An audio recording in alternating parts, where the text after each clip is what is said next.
Malayali daily news ബുള്ളറ്റിനിലേക്ക് എല്ലാ പ്രേക്ഷകർക്കും സ്വാഗതം. നോക്കാം ഇന്നത്തെ പ്രധാന വാർത്തകൾ.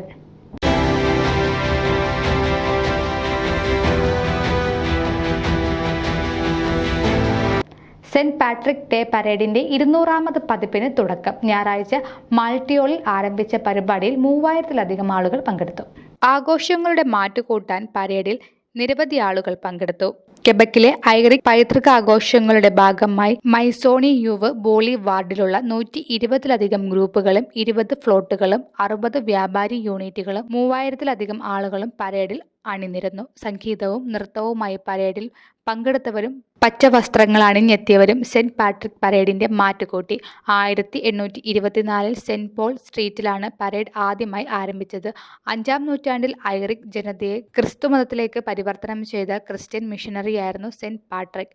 3 ഇലകളുള്ള ചെടിയായ ഷാം റോക്കിനെ ഉപയോഗിച്ചാണ് ഹോളി ട്രിനിറ്റിയെ ഐറിക് ജനതയ്ക്ക് വിശദീകരിച്ചു നൽകിയത്. അതിനാലാണ് സെന്റ് പാട്രിക് ഡേ ദിനത്തിൽ 3 ഇലകളുള്ള ഷാംറോക്കുമേന്തി ജനങ്ങൾ പരേഡിലെത്തുന്നത്. News desk Malayali. നിങ്ങളുടെ വാർത്തകളും വിശേഷങ്ങളും ഞങ്ങളെ അറിയിക്കാൻ മറക്കണ്ട. editor@emaliali.com എന്ന ഇമെയിലിലേക്ക് വാർത്തകൾ അയയ്ക്കുക.